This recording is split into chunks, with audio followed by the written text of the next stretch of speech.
பாஜக விஜய்க்கு பின்னாடி இருந்து இயக்குன்னு சொல்லலாம். அது வந்து பிரச்சனை பொலிட்டிக்கல். பாஜக விஜய்க்கு பின்னாடி இருக்கிறதுனால விஜய்க்கு ஆதரவா பாஜக சுப்ரீம் கோர்ட்ல சொல்லி ஜட்மெண்ட் வாங்கி கொடுத்துருச்சுன்னு சொன்னா அது கட்டம். அப்படி யாராவது சொல்லியிருக்காங்களா தெரியல, சொல்ல மாட்டாங்க. நான் சிபிஐ விசாரணைக்கு உத்தரவிட்டதுனால பாஜகவின் பிடியில் விஜய் சிக்கி கொண்டார் அப்படிங்கிற மாதிரி வருது. அதான் சொல்ல, சிபிஐ விசாரணைக்கு உத்தரவிட்டது பாஜக கிடையாது, சிபிஐ விசாரணைக்கு உத்தரவிட்டது தாவேகா கிடையாது. சிபிஐ விசாரணைக்கு உத்தரவிட்டது இரு நீதிபதி கொண்ட உச்சநீதிமன்ற அமர்வு. உச்சநீதிமன்ற அமர்வு பாஜக சொன்னதை கேட்கிறேன்னு நீங்க சொன்னீங்கன்னா இது கண்டெம்ட் ஆஃப் கோர்ட். ஒரு பாயிண்ட் அப்படியே கேட்கணும் சும்மா. அப்ப உயர்நீதிமன்றம் சொன்னது, உச்சநீதிமன்றம் சொன்னது பாஜகவை கேட்டு, உயர்நீதிமன்றம் சொன்னது திமுக கேட்டு ஒத்துக்க முடியுமா?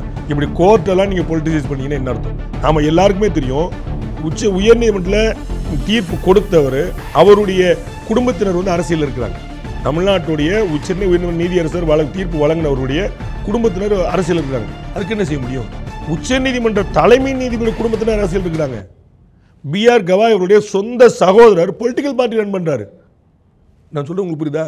உச்ச நீதிமன்ற தலைமை நீதியரசருடைய சொந்த சகோதரர் is running a political party.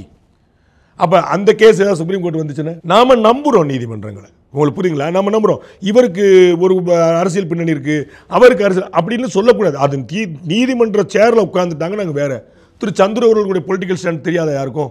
நீதியரசர் சந்துரு இருந்தார்ல, அவருடைய பொலிட்டிக்கல் ஸ்டாண்ட் யாருக்கும், பொலிட்டிக்கல் லீனிங் யாருக்கும் தெரியாதா? தீர்ப்பு வழங்கின போது ஒரு நியாயமா வழங்கினார் நம்புறோம், இல்லைன்னா நம்ம அப்பீலுக்கு போறோம்.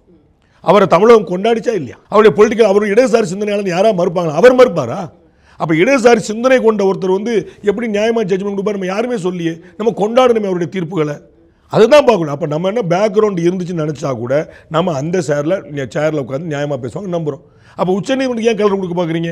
உச்சநீதிமன்றம் கலர் கொடுத்தா ஆட்டோமேட்டிக்கா உயர்நீதிமன்ற கலர் வந்துருமா வராதா? இதுதானே தெரியல. அந்த விஷயத்தையே அவங்க மறக்கிறாங்க. நான் ஏற்கனவே யாரும் சொல்லியிருக்க மாட்டாங்க, நான் நம்புறேன். ஆனா உச்சநீதிமன்ற தீர்ப்புக்கு பின்னாடி இன்ஃப்ளூயன்ஸ் இருக்குன்னு சொன்னா அது உயர்நீதிமன்றத்துக்கும் பொருந்திடும்.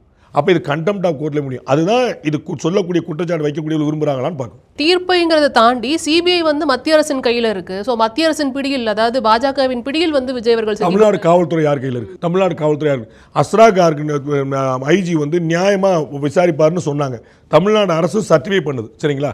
அஸ்ராகாருக்கு யார் ரிப்போர்ட் பண்றாரு? உள்துறை செயலர் தான் ரிப்போர்ட் பண்ணணும். உள்துறை செயலர் வந்து என்னென்னலாம் நாங்க சரியா பண்ணியிருக்கோம், என்னெல்லாம் அவங்க தப்பா பண்ணி ஏற்கனவே சொல்லியாச்சு. அப்ப அஸ்ராகாருக்கு ஐஜி ஹோம் செக்ரட்டரி மீறி சொல்லிடுவாரா? அஸ்ராகருக்கு நியாயமான நம்ம யாருமே மறுக்கலையே. நம்ம அவர் வந்து முன்ன எஸ்பியா இருந்த காலத்தில் பார்த்துருக்கோமே. அப்போ நாம நம்புறோம், நீங்க நம்ப மாட்டீங்க. உங்களுக்கு புரியுங்களா? சிபிஐ விசாரணை. அப்போ தமிழ்நாடு போலீஸ் யார் கண்ட்ரோல் இருக்கு?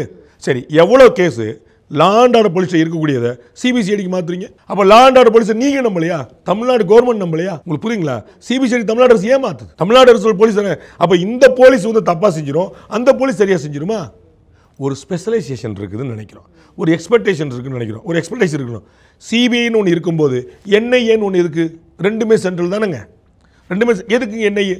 அப்போ இவங்களுக்கு வந்து கிரிமினல் கேசஸில் எக்ஸ்பெக்டைஸ் இருக்கு, இவங்களுக்கு டெரர் கேஸில் எக்ஸ்பெக்டைஸ் இருக்கு. இதுக்குன்னே ஸ்பெஷலாக உருவாக்குறோம்.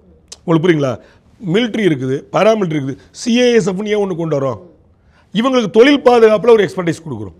அப்படி ரெடி பண்ணி இதில் நீங்கள் ஏன் அவமரியாதை நினைக்கிறீங்க? சென்ட்ரல் கவர்மெண்ட் கண்ட்ரோலில் சிபிஐ இருக்குன்னு, தமிழ்நாடு கண்ட்ரோலில் போலீஸ் ஒத்துக்கிடுவீங்களா?